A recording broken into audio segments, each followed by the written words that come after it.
नमस्कार। सोचिए, कलकत्ता की सड़कों पर रोज की तरह चहल पहल है और अचानक आसमान से बम गिरने लगते हैं। नहीं नहीं, ये किसी फिल्म का सीन नहीं है, बल्कि ये द्वितीय विश्व युद्ध की एक बिल्कुल सच्ची कहानी है। आज हम इतिहास के उसी भूले हुए पन्ने को खोलने जा रहे हैं, वो दिन जब जापान ने कलकत्ता पर बमबारी की थी। देखिए, ये सिर्फ एक मामूली फौजी हमला नहीं था। यह एक ऐसी घटना थी जिसने एक पूरे शहर की, कह सकते हैं कि आत्मा को झकझोर कर रख दिया था। लाखों लोगों की जिंदगियां बदल गईं। और मजे की बात देखिए, इसके बावजूद इतिहास की किताबों में इसका जिक्र बहुत कम मिलता है। इसे अक्सर भुला ही दिया जाता है। तो सबसे बड़ा सवाल तो यही उठता है कि आखिर क्यों? मतलब पूरी दुनिया में जंग छिड़ी हुई थी, तो जापान ने हजारों मील दूर भारत के एक शहर कलकत्ता को ही अपना निशाना क्यों बनाया? इसका जवाब जापान की एक बहुत बड़ी और सोची समझी स्ट्रैटेजी में छिपा है। वो तारीख थी 5 दिसंबर 1943। समझिए कि इस दिन से पहले तक कलकत्ता के लोगों के लिए वर्ल्ड वॉर बस अखबारों की एक दूर की खबर थी। लेकिन उस दिन जंग आसमान से सीधे शहर पर आ बरसी। और ये कोई रात के अंधेरे में हुआ हमला नहीं था। ये दिन दहाड़े हुआ पहला हवाई हमला था, और इसने सच में सब कुछ बदल कर रख दिया। लेकिन रुकिए, इस हमले की पूरी कहानी समझने से पहले थोड़ा सा पीछे चलते हैं। ये जानना जरूरी है कि जापानी सेना आखिर भारत के दरवाजे तक आ कैसे गई। ये सब शुरू हुआ था उनके जबरदस्त मिलिट्री एक्सपेंशन से। ये जो टाइमलाइन है ना, ये पूरी कहानी खुद ब खुद बयां कर देती है। 1942 में जापान ने बर्मा पर कब्जा कर लिया, जो बिल्कुल भारत का पड़ोसी था। फिर सिर्फ एक साल के अंदर 1943 आते आते उन्होंने वहां अपने एयरबेस मतलब हवाई अड्डे बना लिए। और बस यहीं से सारा खेल बदल गया। अब भारत का सबसे बड़ा इंडस्ट्रियल शहर कलकत्ता उनके बॉम्बर्स की सीधी रेंज में आ चुका था। और ऐसा बिल्कुल नहीं सोचना है कि ये हमला बस यूं ही बिना सोचे समझे कर दिया गया। नहीं, इसके पीछे एक बहुत ही घातक और सटीक प्लानिंग थी। जापान के 4 मेन टारगेट थे, और हर एक टारगेट ऐसा था जो कलकत्ता को घुटनों पर ला सकता था। तो उनके निशाने पर क्या था? 4 चीजें। नंबर 1, बर्मा में जो फौजें लड़ रही थीं, उन तक जो सप्लाई पहुंच रही थी, उसे काटना। नंबर 2, द हम्प रूट को तबाह करना। ये हिमालय के ऊपर से एक बहुत ही खतरनाक हवाई रास्ता था, जिससे चीन तक मदद पहुंचाई जा रही थी।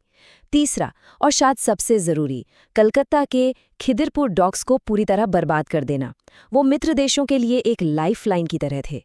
और चौथा लक्ष्य, वो था साइकोलॉजिकल। शहर में इतनी दहशत फैला दो कि लोग ब्रिटिश राज के ही खिलाफ हो जाएं।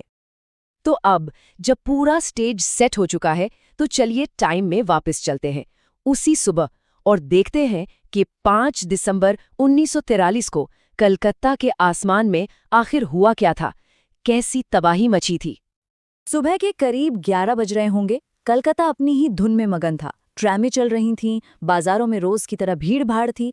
किसी को दूर दूर तक अंदाजा नहीं था कि बस कुछ ही पलों में आसमान से मौत बरसने वाली है। और तभी वो आवाज आई, इंजनों की एक भयानक गड़गड़ाहट, और देखते ही देखते पूरा आसमान जापानी जहाजों से भर गया। और बस पलक झपकते ही कलकत्ता का आसमान एक जंग का मैदान बन गया। एक तरफ थे जापान के डेडली बॉम्बर्स और उनके तेज तर्रार फाइटर जेट्स, तो दूसरी तरफ थे ब्रिटिश रॉयल एयरफोर्स के मशहूर स्पिटफायर्स और हरिकेन विमान, जो शहर को बचाने के लिए आसमान में उड़ चले। हवा में सिर्फ गोलियों और विमानों की चीखों की आवाज गूंज रही थी। जापानी पायलटों का निशाना एकदम सटीक था। उन्होंने शहर की आम इमारतों को हाथ तक नहीं लगाया। उनका सीधा टारगेट था खिदिरपुर डॉक्स। एक के बाद एक बम जहाज़ों पर, क्रेनों पर, गोदामों पर गिरने लगे। उनका इरादा सिर्फ शहर को डराना नहीं था, बल्कि उसकी इकोनॉमिक और मिलिट्री पावर को पूरी तरह से अपाहिज बना देना था। और फिर जब जापानी विमान चले गए और आसमान से धुआं धीरे धीरे छटने लगा, तब तबाही का असली मंजर सामने आया। ये सिर्फ टूटी फूटी इमारतों और जहाज़ों का नुकसान नहीं था, ये शहर के दिल पर लगा एक बहुत गहरा घाव था। सरकारी आंकड़े बताते हैं कि 500 से ज्यादा लोगों की जानें गईं, लेकिन सच तो ये है कि असली संख्या शायद इससे कई ज्यादा थी। और सबसे ज्यादा दुख की बात क्या थी, जानते हैं?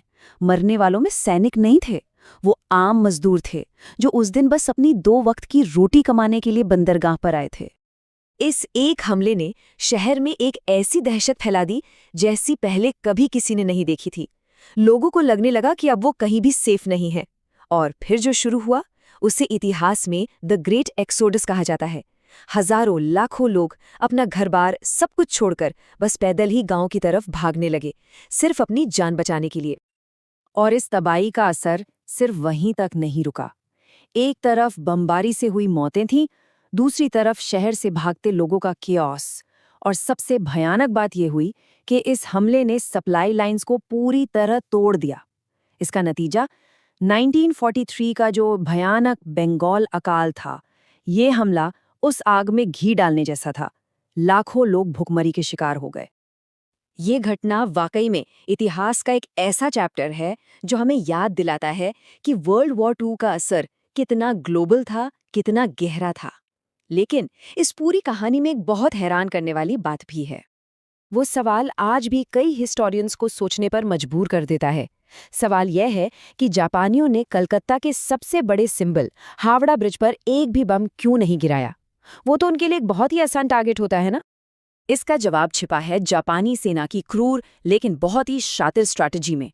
वो ये बात अच्छी तरह जानते थे कि एक पुल गिराने से बस हेडलाइंस बनेंगी, कुछ दिन बातें होंगी, लेकिन अगर बंदरगाह को तबाह कर दिया तो वो मित्र देशों की जंग लड़ने की पूरी क्षमता को ही खत्म कर देंगे। ये कोई इमोशनल फैसला नहीं था, ये प्योर मिलिट्री स्ट्रैटेजी थी। तो कलकत्ता पर हुई ये बमबारी इतिहास का सिर्फ एक किस्सा नहीं है, ये एक चेतावनी है, एक रिमाइंडर है कि कैसे दुनिया के किसी कोने में शुरू हुआ संघर्ष कभी भी किसी भी दरवाजे पर दस्तक दे सकता है। और यह हमें हमेशा याद दिलाता है कि जंग चाहे कोई भी लड़े, कहीं भी लड़े, उसकी असली कीमत हमेशा आम इंसान ही चुकाता है।